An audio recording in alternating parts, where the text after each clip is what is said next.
bonjour, c'est Ursule encore. On est le 24 octobre 2019. Alors, je viens sonner la trompette aujourd'hui encore et je viens vraiment nous encourager à être des personnes qui aiment ça, écouter les instructions de l'Éternel. Amen.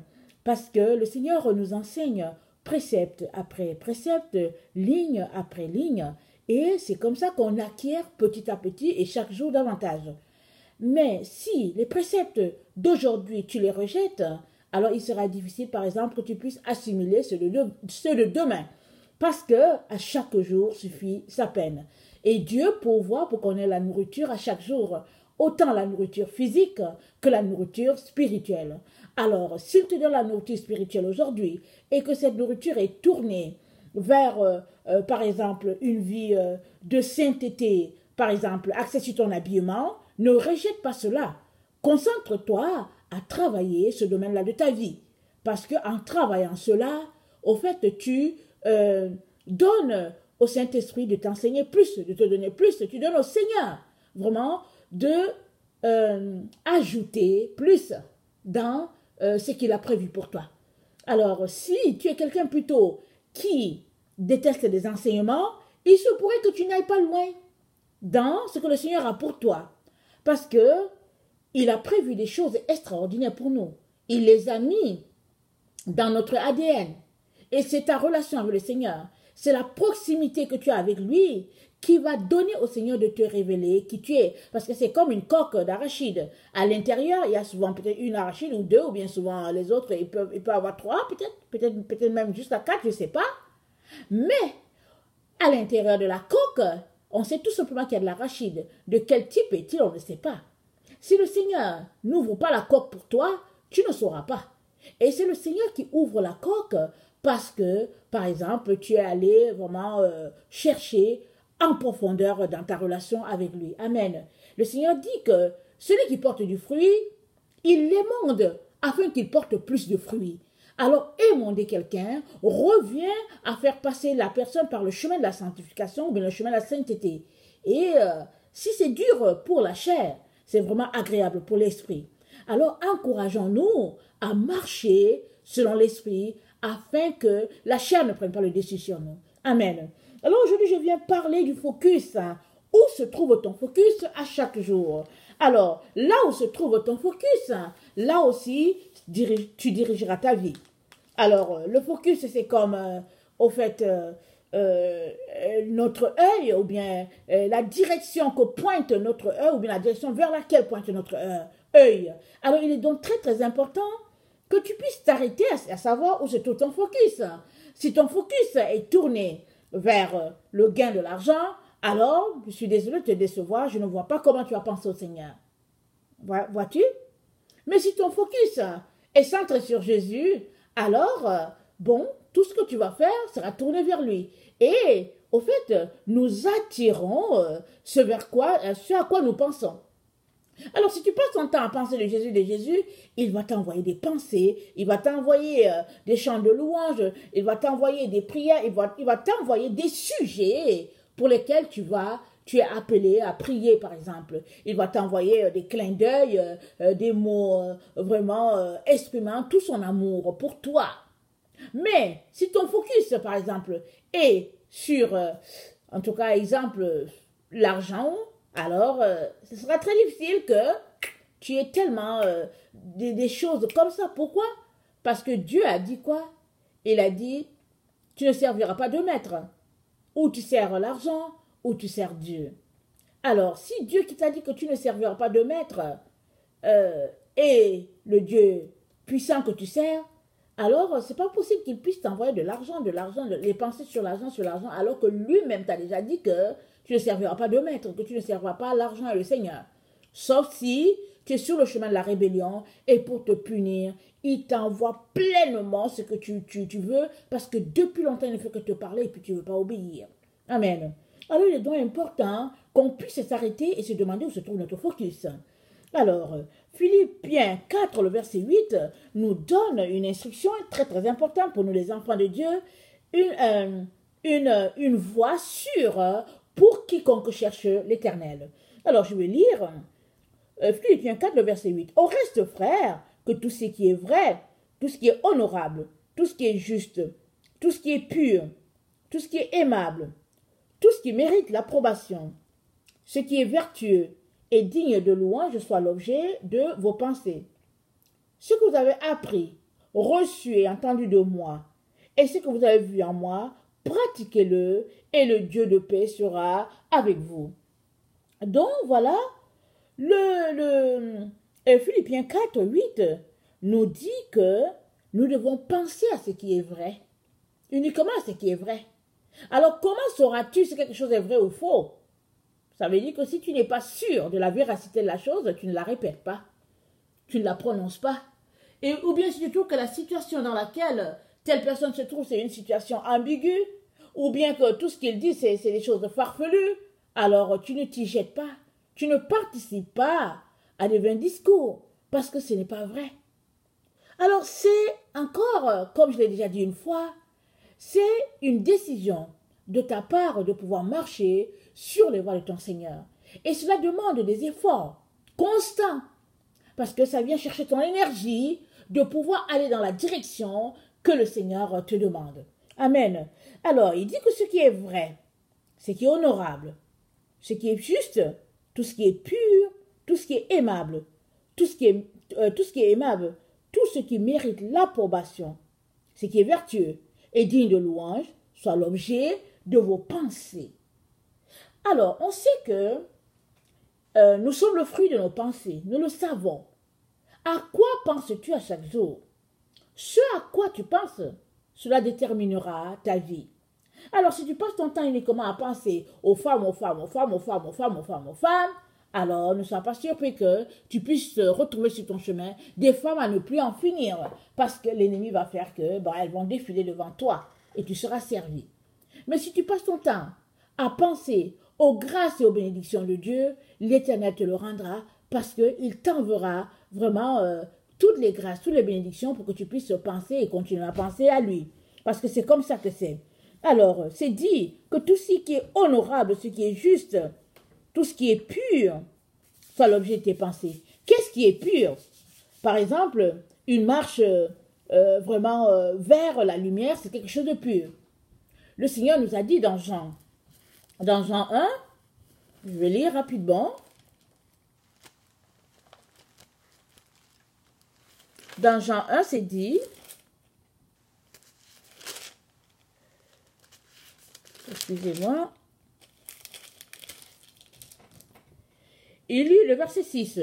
Il y eut un homme envoyé de Dieu, son nom était Jean.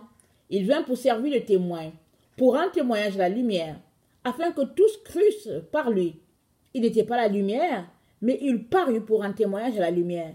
Cette lumière était la véritable lumière, qui en venant dans le monde éclaire tout homme. Elle était dans le monde, et le monde a été fait par elle, et le monde ne l'a point connue. Elle est venue chez les siens, et les siens ne l'ont point reçue. Mais à tous ceux qui l'ont reçue, à ceux qui croient en son nom, elle a donné le pouvoir de devenir enfants de Dieu, lesquels sont nés, non du sang, ni la volonté de la chair, ni la volonté de l'homme, mais de Dieu. Et la parole de Dieu a été faite chair. Elle a habité parmi nous, pleine de grâce et de vérité. Et nous avons contemplé sa gloire. Une gloire comme la gloire du Fils unique venu du Père. Lui, il nous conduit vers ce qui est pur. Il nous a exhortés à être parfaits. Quand on s'arrête, on se dit, mais est-ce qu'un homme peut être parfait? Parce que l'homme est toujours un être humain et puis il est enclin au péché, il est enclin à tout ce qui est charnel. Mais Jésus-Christ nous a exhortés à être parfaits. Ça veut dire que c'est quelque chose de possible.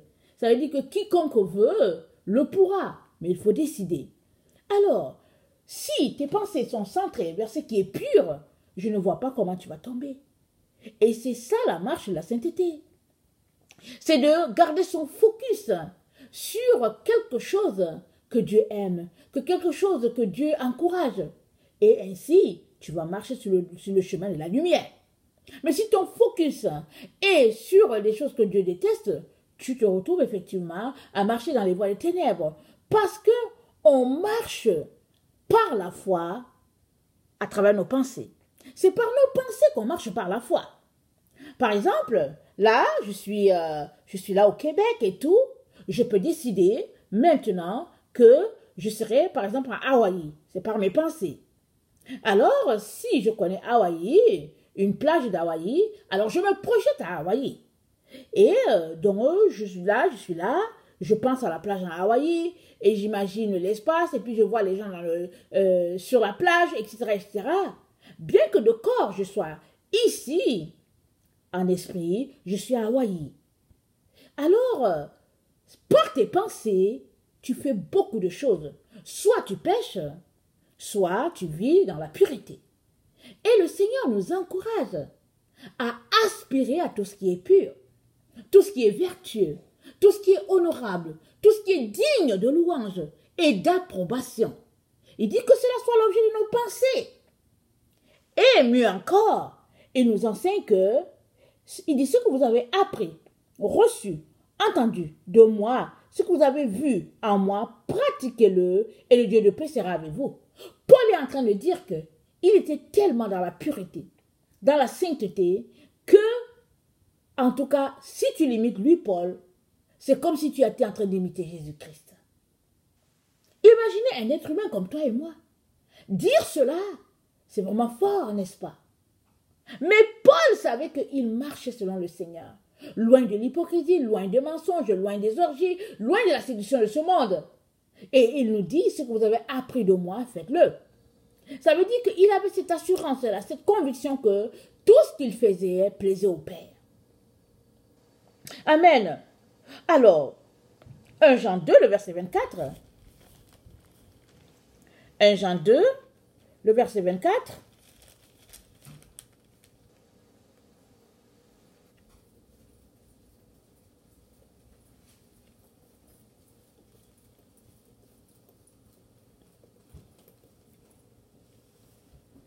Je vais lire à partir du verset 22. Qui est menteur, sinon celui qui nie que Jésus est le Christ? Celui-là est l'antichrist qui nie le Père et le Fils. Quiconque nie le Fils n'a pas non plus le Père. Quiconque confesse le Fils a aussi le Père. Que ce que vous avez entendu dès le commencement demeure en vous.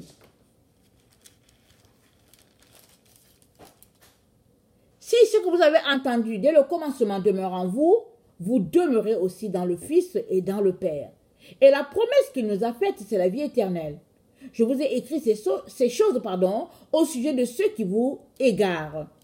Donc voilà, il y en a qui égarent les autres parce qu'ils ne sont pas en train de marcher dans la pureté, dans la sainteté, dans la vérité. Leur pensée n'est pas... leur pensée n'a pas le focus sur les choses que Dieu encourage. Mais à toi et à moi, Dieu nous dit, si nous marchons sur la pureté, la vérité et l'approbation divine, si nous marchons sur toutes ces choses-là, alors nous allons plaire à Dieu et la vie de Dieu sera en nous. C'est ça que Paul est en train de nous dire ici. Amen. Il dit le verset 25, et la promesse qu'il nous a faite, c'est la vie éternelle. Imaginez, la vie éternelle, ça n'a pas de prix. Ça n'a pas de prix. Alors, au lieu qu'on puisse traîner les pattes, le corps, tout ça dans la boue, alors il est important qu'on puisse se retenir de tout ce que notre chair nous encourage à faire pour avoir à la fin la récompense de la gloire divine qui est la vie éternelle. Amen. 1 Jean 1, le verset 3, 1 Jean 1, le verset 3 nous dit, « Ce que nous avons vu et entendu, nous vous l'annonçons à vous aussi, afin que vous aussi, vous soyez en communion avec nous. Or, notre communion est avec le Père et avec son Fils Jésus-Christ, et nous écrivons ces choses afin que notre joie soit parfaite. » Alors, Paul dit que leur communion, ça c'est Jean, pardon, il dit notre communion est avec le Père et avec le Fils Jésus-Christ. Alors, Jean écrit avec beaucoup de certitude. Et il te donne le conseil de faire ce qu'eux ils ont fait. Il dit ce que vous avez vu, ce que vous avez entendu, nous vous l'annonçons à vous aussi, afin que vous aussi, vous soyez en communion avec nous. Alors, pour être en communion avec Dieu le Père, Dieu le Fils, avec le Saint-Esprit et puis les saints qui nous ont précédés, la si grande nuée de témoins qui nous environnent, il est important que notre focus soit le même focus que Dieu le Père. Dieu dit déjà, mes pensées ne sont pas vos pensées, mes voix ne sont pas vos voix, elles sont au-dessus des vôtres, et mes pensées élèvent au-dessus des vôtres. Alors, pour te retrouver au niveau de Dieu, tu t'y retrouves avec tes pensées, parce que Dieu, il est esprit. Et puis le ciel, bon, on n'y va pas à pied. Alors, la seule manière pour toi et moi de connecter à Dieu, c'est à travers nos pensées. Alors, si tu passes ton temps à penser à des tabloïds où tout n'est que vulgaire, moi, je ne vois pas comment Dieu va connecter avec toi par là. Mais si tes pensées ont vraiment leur focus sur Dieu le Père, ou bien Dieu le Fils, ou bien sur le ciel et tout, évidemment, Dieu te visitera et il te donnera vraiment d'avoir l'ADN, ton ADN changé par rapport aux choses de ce monde. Parce que plus tu penses aux mondanités, plus ton ADN sera tourné vers les choses de la terre. Mais plus tu penses à ce qui est céleste, alors plus ton ADN sera connecté aux gens du ciel. C'est un exercice. Alors, la Bible dit, précepte après précepte, enseignement après enseignement. C'est comme ça que Dieu nous communique ses grâces, qu'il nous montre comment marcher. Mais c'est à toi de mettre en pratique ces préceptes-là. Parce que la parole de Dieu, elle est précepte, elle est enseignement, elle est règle. Règle après règle. Est-ce que tu prends le temps pour étudier ces préceptes-là, ces règles-là? Parce que rien n'est donné. Très souvent, on aime se vautrer dans la paresse. Et on pense que Dieu ne nous aime pas, il aime l'autre plus que nous. Mais non. C'est tout simplement que on a besoin de saisir que les choses de Dieu n'ont rien à voir avec les choses terrestres. Et Dieu est esprit. Tu as donc besoin de garder ton focus sur les choses qui sont spirituelles. Alors, Dieu n'est pas charnel. Il n'est pas chair. Toi et moi sommes au niveau de la chair. Nous sommes Dieu, il nous a créés, il nous a mis dans un corps. Alors notre corps, c'est la chair. Alors si toi, tu te limites uniquement aux choses vers lesquelles penchent tes pensées naturelles, je ne vois pas comment tu vas connecter à Dieu. C'est pourquoi, aujourd'hui, par l'exemple de Paul, il nous dit au reste que tout ce qui est vrai, tout ce qui est honorable, tout ce qui est vertueux, tout ce qui est digne de louange, tout ce qui est approbation, soit l'objet de nos pensées. Amen. En Romains 6, le verset 20 à 22. Romains 6.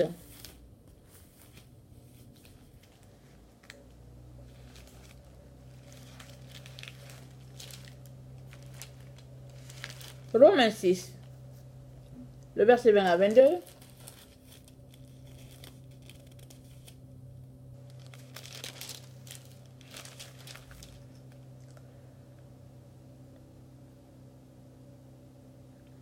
« 19. Je parle à la manière des hommes, à cause de la faiblesse de votre chair. De même donc que vous avez livré vos membres comme esclaves à l'impureté et à l'iniquité, pour arriver à l'iniquité. Ainsi maintenant, livrez vos membres comme esclaves à la justice pour arriver à la sainteté. Car lorsque vous étiez esclaves du péché, vous étiez libres à l'égard de la justice. Quels fruits portiez-vous alors? Des fruits dont vous rougissez aujourd'hui, car la fin de ces choses, c'est la mort. Mais maintenant, étant affranchis du péché et devenus esclaves de Dieu, vous avez pour fruit la sainteté et pour fin la vie éternelle. Car le salaire du péché, c'est la mort, mais le don gratuit de Dieu, c'est la vie éternelle dans notre Seigneur Jésus-Christ. Amen. Alors, il dit, je parle à la manière des hommes. Il dit, de même que vous avez livré vos membres comme esclaves à l'impureté et à l'iniquité pour arriver à l'iniquité, de même, livrez votre corps et votre membre à la justice pour arriver à la sainteté. Et Jésus-Christ a dit, la justice, c'est que je vais au Père. Et que ce monde est déjà jugé. Ça fait partie de la justice de Dieu. Que il y a vraiment comment on appelle ça, des personnes qui marchent sur la vérité, il y a d'autres qui marchent selon les ténèbres. Et Dieu a décidé qu'il va juger. Parce que Dieu est un Dieu juste. Il nous a dit, j'ai mis devant toi la vie et la mort. Choisis la vie, pour être heureux. Mais si tu choisis la mort, parce que c'est ton choix, à la fin, il faut que Dieu juge. Ça fait partie. Amen. Alors, comment nous écarter de toutes ces choses charnelles-là? C'est évidemment en gardant notre focus, mais aussi en gardant notre focus, sur ce que Dieu nous commande ou bien nous recommande, mais aussi c'est de nous détourner carrément des valeurs de notre siècle, de notre époque.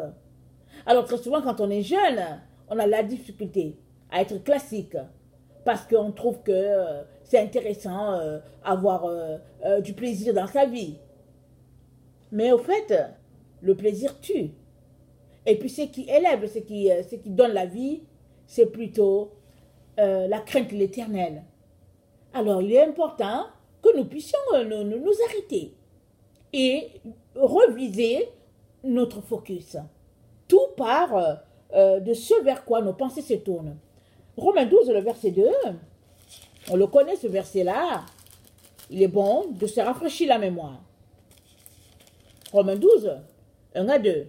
Je vous exhorte donc, frères, par les compassions du Dieu, à offrir vos corps comme un sacrifice vivant, saint agréable à Dieu, et qui sera de votre part un culte raisonnable. Ne vous conformez pas au siècle présent, mais soyez transformés par le renouvellement de votre intelligence, afin que vous discerniez quelle est la volonté de Dieu et ce qui est bon, agréable et parfait. Donc voilà, on est encouragé à ne pas nous conformer à notre siècle. Le siècle où les gens marchent comme si, ils font cela, ils parlent comme si. Paul nous dit de ne pas nous conformer à ce siècle-là. Peu importe le siècle, même si c'était les gens du 8e siècle, c'est la même parole qu'elle a. Même si c'était les gens du 10e siècle, c'est la même parole qu'elle a. Et de ne pas se conformer au siècle, mais de se conformer à la parole de Dieu. Amen. 1 Timothée 4, le verset 6.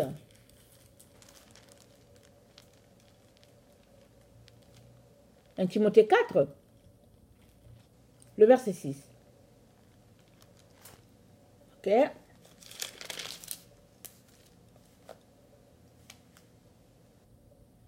En exposant ces choses aux frères, tu seras un bon ministre de Jésus-Christ, nourri de paroles de la foi et de la bonne doctrine que tu as exactement suivie. Donc ça c'est Paul qui écrit à Timothée et il nous informe que Paul a exactement suivi la bonne doctrine. Et il lui dit d'exposer tout ce qui n'est pas, en tout cas d'exposer dans son ministère tout ce qui n'est pas de Dieu, quelque chose qui est bien, il dit d'exposer. Quelque chose est mal aussi d'exposer. Parce qu'en faisant ainsi, on fait sortir le mal. Et on se tourne vers ce qui est glorieux, ce qui est de Dieu. Tu ne peux pas dire que tu es avec Dieu et en même temps avec le monde. Parce que Dieu a dit, l'amour du monde, c'est inimitié contre Dieu. À toi de reviser ton focus. Parce que en gardant ton focus sur ce que Dieu a pour toi, tu finiras par atteindre ta destinée. Tu atteindras le but, la raison pour laquelle tu es sur la terre. Mais il faut d'abord que tu revises ton focus. Amen. Alors,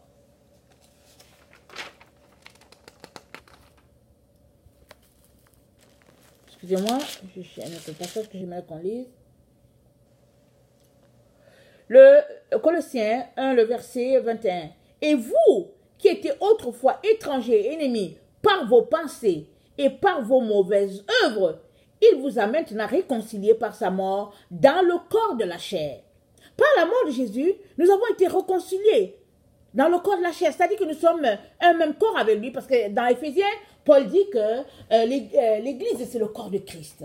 Alors nous avons été réconciliés avec Christ dans notre corps. Et pourquoi? Il veut nous faire paraître devant le Père saint, irrépréhensible et sans reproche. Si du moins vous demeurez fondés et inébranlables dans la foi, sans vous détourner de l'espérance de l'Évangile, que vous avez entendu, qui a été prêché à toute créature, sous le ciel, et dont moi, Paul, j'ai été fait ministre. Alors, il dit, si du moins nous demeurons dans ce qui nous a été enseigné, quelque chose d'inébranlable, si nous demeurons inébranlables, dans la foi, sans nous détourner de l'espérance de l'évangile, alors Paul nous dit que nous allons pouvoir connecter nos pensées à celles de l'Éternel. Il dit, avant on était étrangers et ennemis de Dieu par nos pensées. Il dit ça avant. Mais maintenant que nous sommes ses enfants, on ne devrait plus être ennemis de Dieu. Mais il y a plusieurs qui sont des enfants de Dieu, mais par leurs pensées, ils sont les ennemis de Dieu. Ils sont juste enfants de Dieu par leur corps, ou bien ils viennent déposer le corps dans une église, quelque chose. Mais sinon, leurs pensées, tout ce qu'ils font, montre tout simplement qu'ils ne sont pas chrétiens. Montre tout simplement que Dieu ne les connaît pas. Et Paul nous dit que, mais avant là, on était étrangers. Mais maintenant, nous ne sommes plus les étrangers. Nous ne sommes plus les gens du dehors.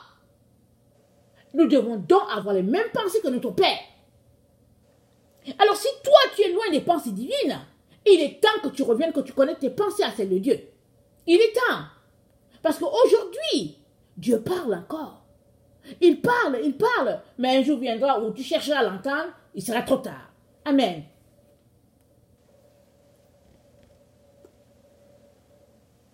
Le verset 26. Éphésiens 1, le verset 26.